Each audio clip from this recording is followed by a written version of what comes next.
thank you guys for coming. I'll have to admit, this is actually the first time I've ever been to one of these. And so as part of that, I worked with Lisa to sort of organize and sort of make my talk a little bit more attractive to the public audience. She's kind of already let out the secret that I don't actually work on dogs. Because as soon as this picture came up in my email, I was like, well, there's going to be two classes of people. One thinks that I'm doing experiments on dogs, and then the other type is that's going to come here for me to tell them something elaborate about dogs. There will be a tie-in, but it's really tangential.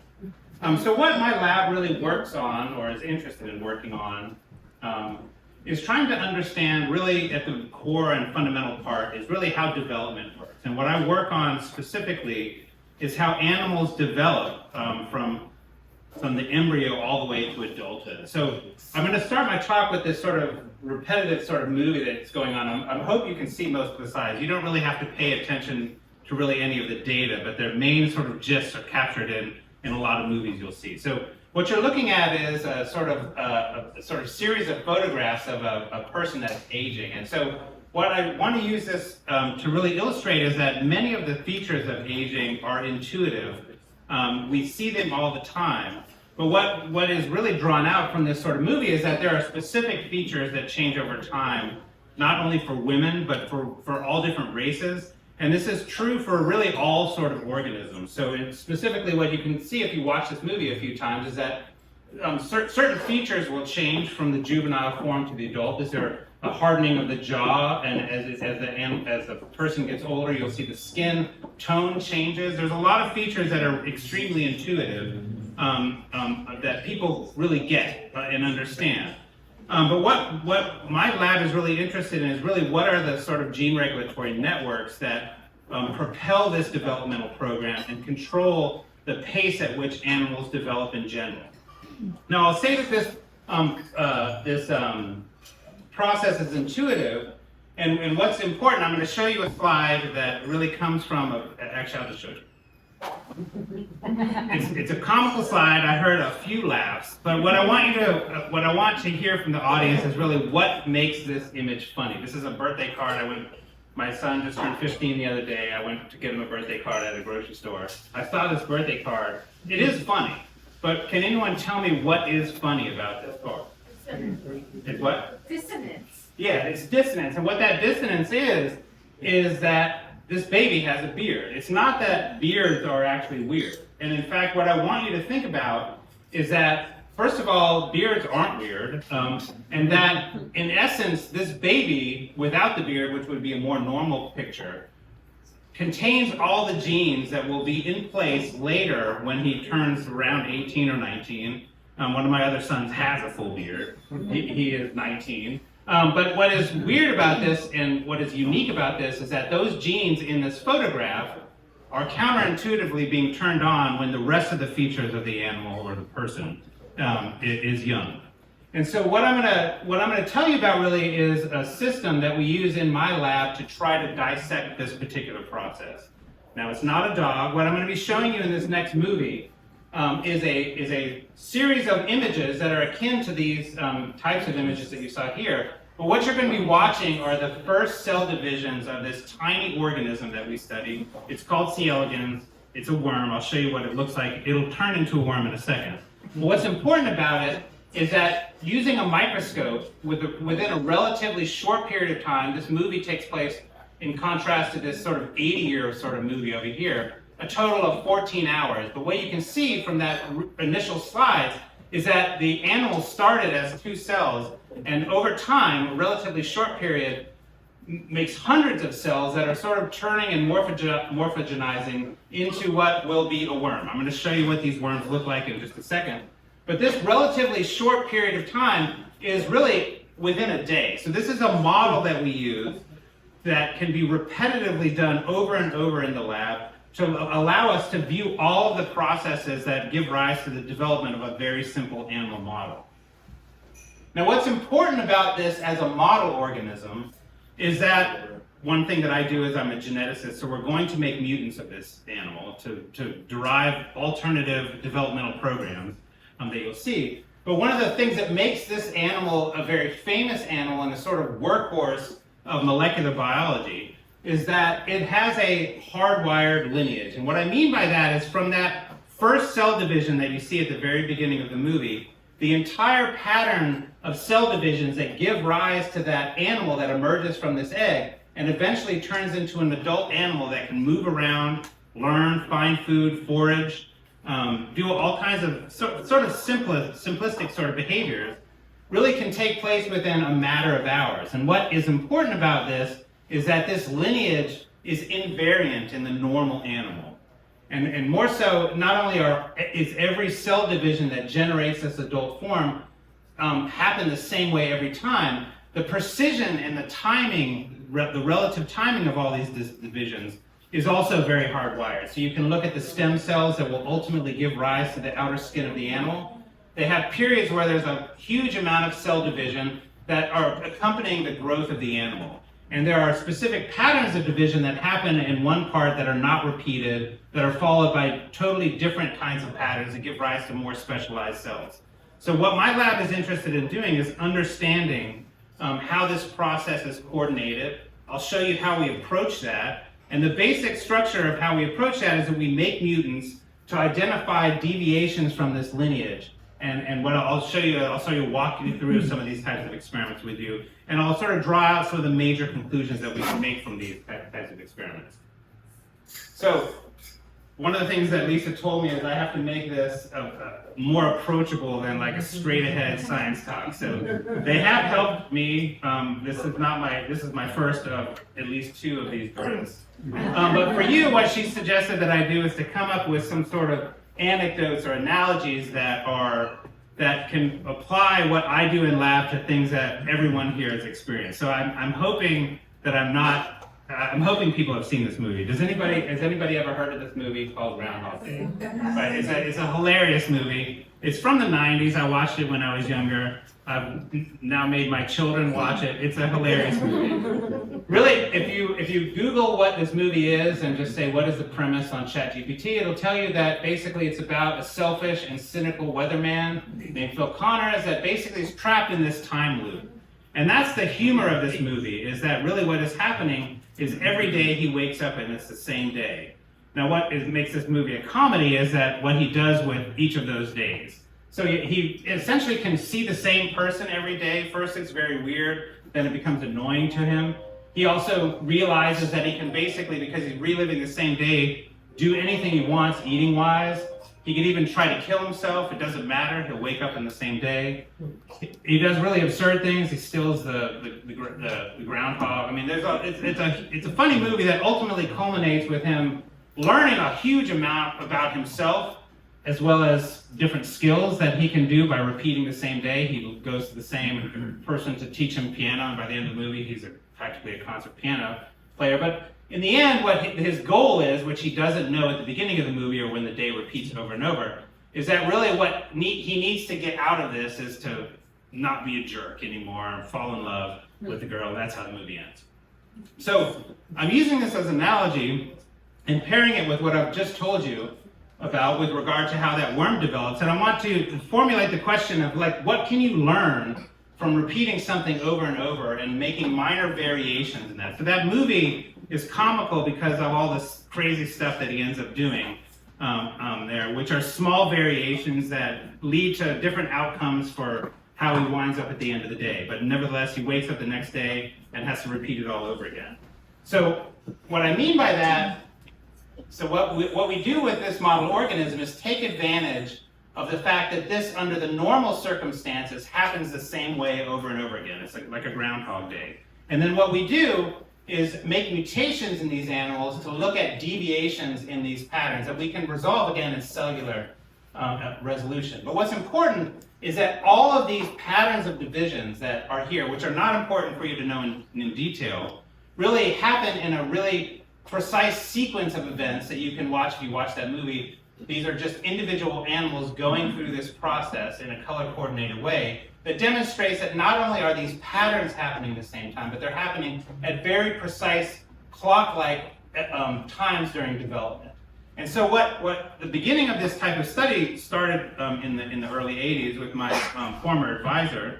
And what he did was to look for essentially mutations that at the end of the movie in this analogy appeared with a different developmental program or different direction. So what you're looking at are supposed to be able to see in these pictures are an animal that has gone through development and is roughly the same age as this normal animal that I showed you crawling across the screen. But you can look, I mean, to me it's extremely obvious, but you can tell that there's a difference between this animal and this animal structurally. And so what was important about the discovery of these classes of genes is not only do these animals, when mutated for these individual genes, lead to wild deviations from the normal developmental program, is that because the known developmental program was there, they could basically backtrack, just like reversing the movie, to watch where these animals deviated from this normal plan.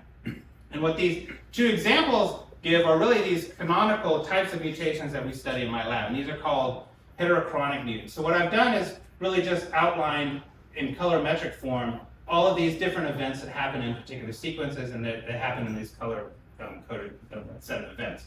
When he looked back and rolled back the movie for the development of this organism, and this is a mutation called LIN4, what he found is that this animal hatches like a normal animal and does all of these programs, but instead of moving forward in development, what all of the stem cells in this animal do is reiterate all of these division patterns inappropriately. And as a consequence, these animals never express adult characteristics.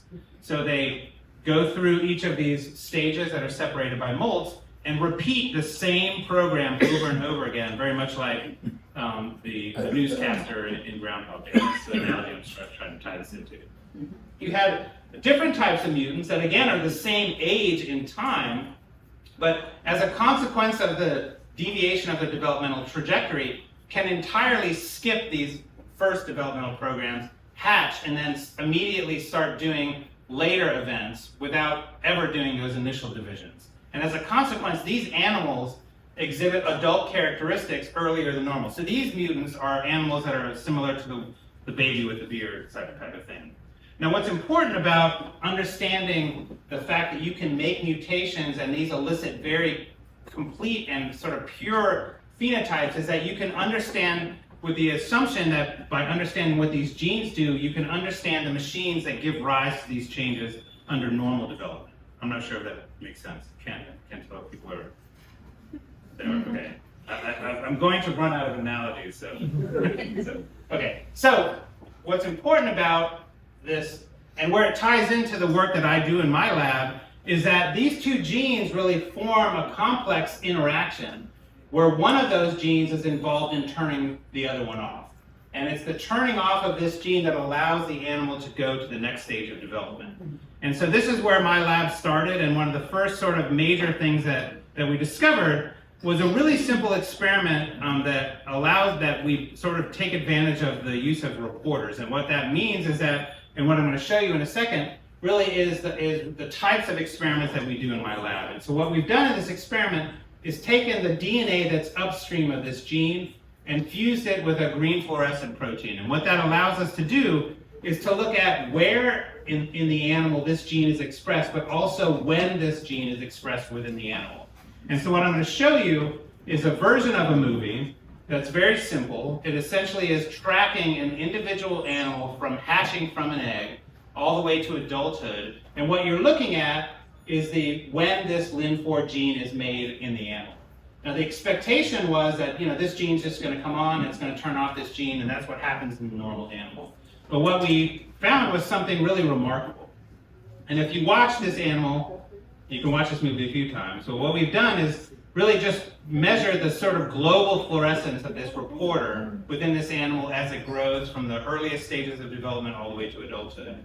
And what you can see is that in contrast to what we expected, this gene is turned on one time each of those larval stages.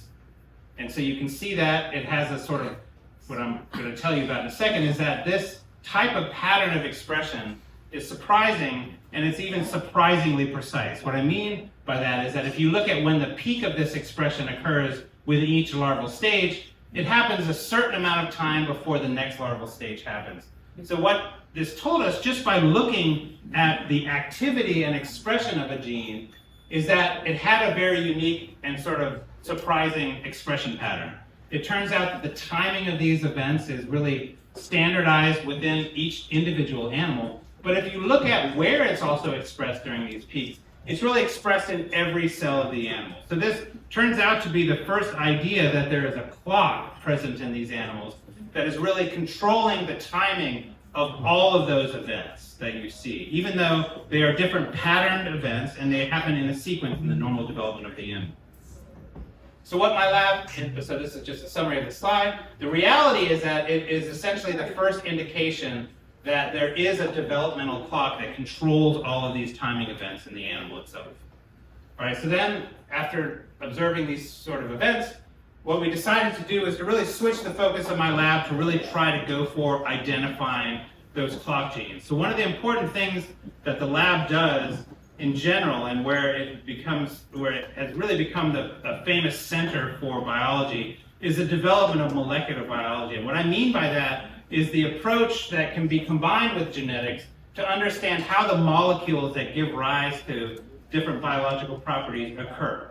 And so what my goal initially was to do was to try to identify the genes that give rise to this process. So just by watching these movies over and over, we could really conclude that this type of pattern of expression really is a switch-like pattern where, essentially you turn the gene on, and then at some point in a precise manner you need to turn the gene off. And it's this pattern of development that gives rise to the cadence of development for this organism, right?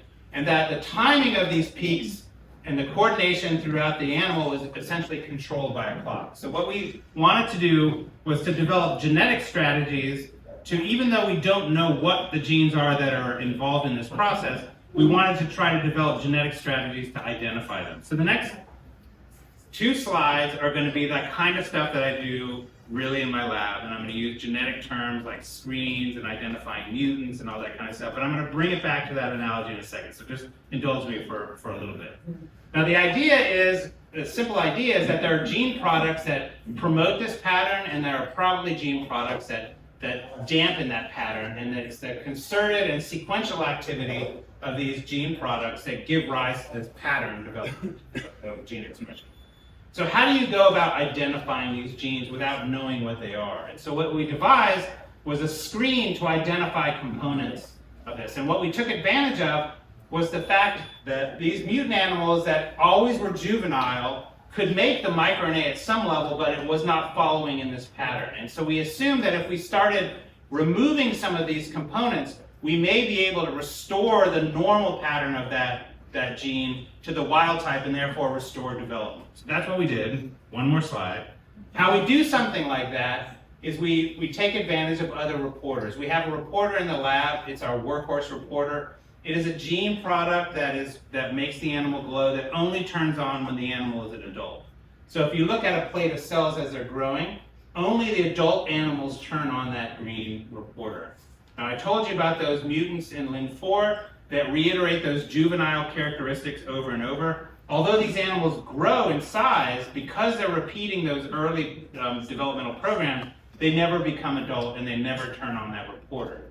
So what we wanted to do was to make mutations in other genes that could suppress that phenotype and restore normal development in these really messed up ones. Okay, so now I'm going to go back to the analogy to make it a little bit more clear. Okay. So in reality, what these types of screens and the types of things we do are really different versions of that movie. Now I'm going to try to extend this analogy. It may not work, but what I'm conceptualizing these is maybe the follow-up movie for Groundhog Day. And now because the Groundhog movie was so successful, they could afford fancier actors, and they've chosen, an actor who's pretty famous. His name's Leonardo DiCaprio. And maybe his normal movie, he would start off as a young Leonardo DiCaprio, and by the end of the movie, he would be this woolly, mammoth-looking guy in Revenant. But there's several stages that are clearly distinct in his developmental trajectory for a normal movie. Now, in Groundhog Day Part 2, starring Leonardo DiCaprio, in the mutant background, Leonardo DiCaprio would wake up every day or have a birthday every year, but never be able to age.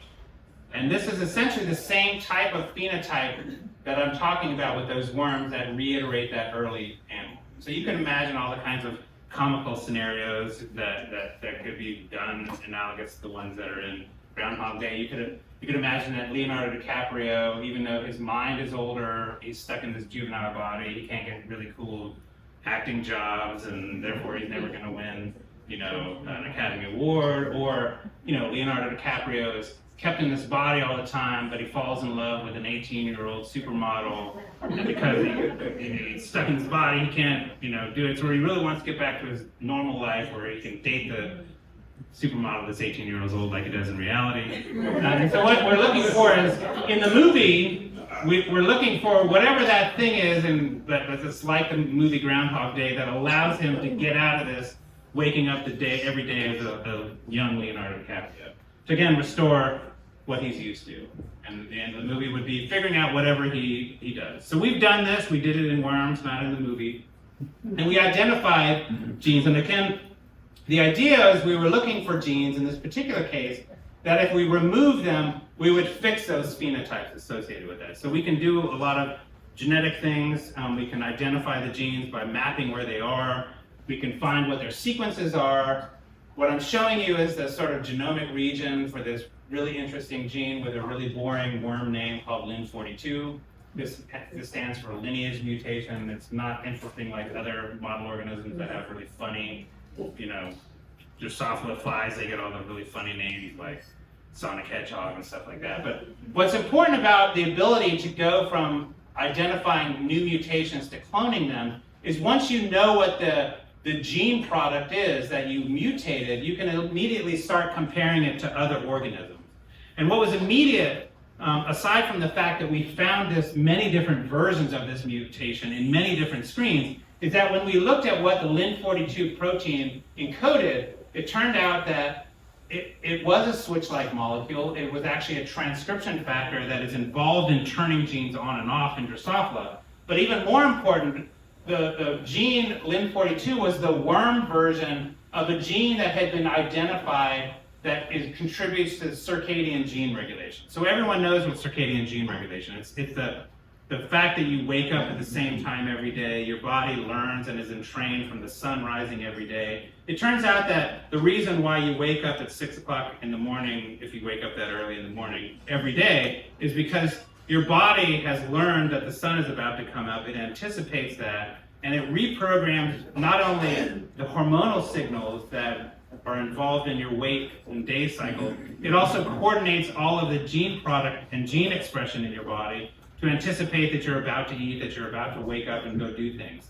So the idea that we could identify something with such an easy sort of approach that turned out to be part of this clock that is involved in turning on and off genes on a daily cycle was an important finding. And this is just to reiterate the fact that this transcription factor called period is also involved in turning on the genes throughout the day that are periodically expressed in your body. Now, I was really excited about this because it turned out that at the same time that we were discovering what this gene product is, someone else was winning a Nobel Prize for it. So we kind of got a little bit beat, but actually, he beat us by miles. He'd been working on this for a really long time. I know him. He's really, really good. He's been working on it since I was riding bikes. But what you can do with that, now that you know what that gene product is to integrate it into models. And when I talk about molecular models, this is what I'm talking about. So most of the time in our lab, we deal with the concepts of genes, but these, in fact, turn out to encode proteins that are little machines that do things in the body. And what I mean by that is that we hypothesized that Lin42 was a negative repressor for turning off the genes that were oscillating like that. And so we, even in a simplest model, what we can imagine is a gene at some point is off. There probably is some other factor that turns on that gene, and then at some point, Lin42 starts working to turn off the activity of that positive acting molecule. So this is a model. It begs the question of how can you design other particular experiments to identify it? And of course, it's just a model. So what we ended up doing was to try to use this model to try to devise ways to identify this other factor. And we did something so let me just tell you one other thing. So one of the other things about this model is that we incorporated the phenotypes of the Lin42 mutants by themselves. And what I mean by that is it turns out that when you look at animals that only have this mutation, they have the exact opposite phenotype of that other gene.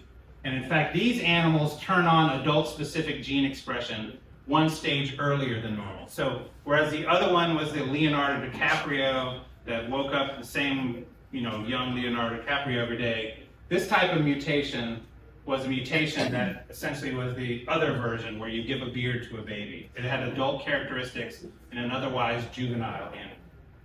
Now, so again, the idea behind that is that this is a negative regulator of that transcriptional process, and that it works as a switch in coordination with other switches that turn on this particular gene. So what ended up happening is Jing in my lab, who is in the audience, somewhere back there, I can't see with light, I think I see her giggling over there.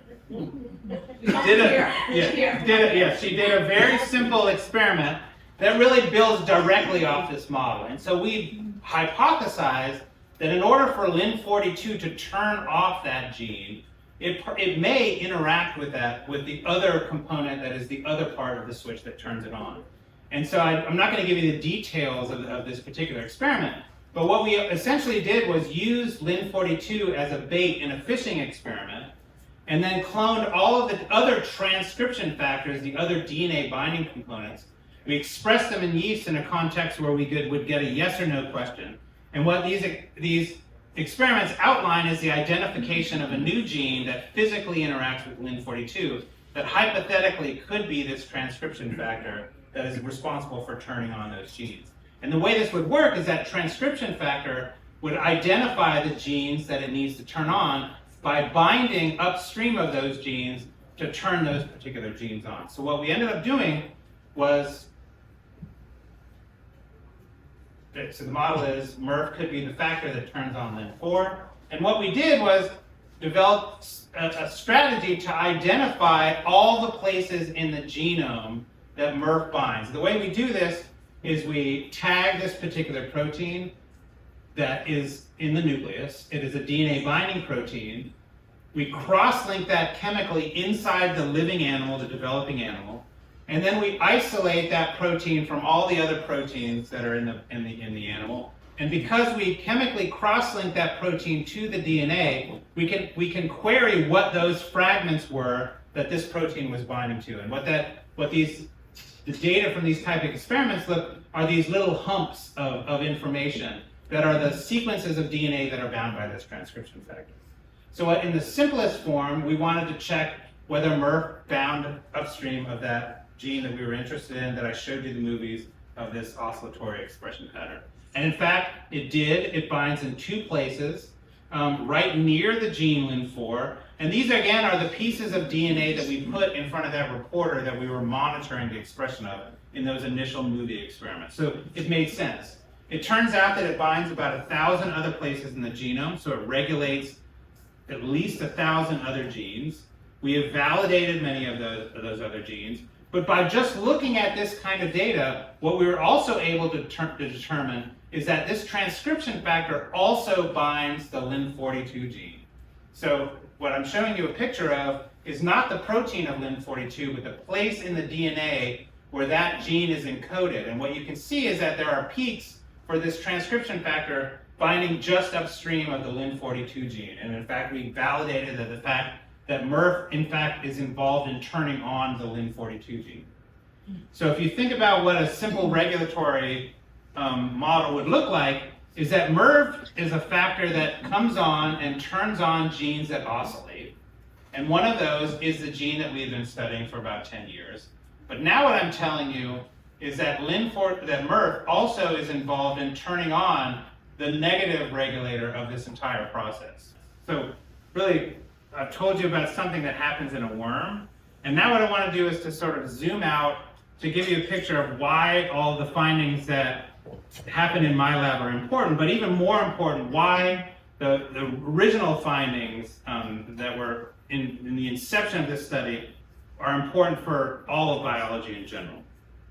So what really is important about this kind of research, which what I would say is really sort of different than much of the research that goes on the lab. So, hey, John.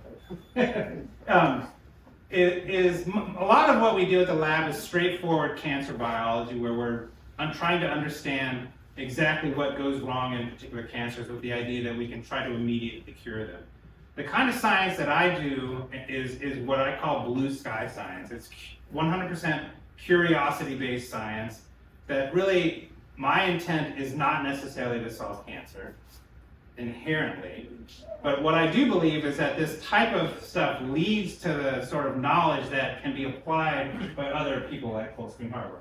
And it's not just me that thinks that this is actually worthwhile science, because it turns out that my advisor, the guy that did those initial experiments, actually won the Nobel Prize for this, which may be surprising considering you guys came here to hear talk about dog development or something. And I told you like 30-something minutes about worms.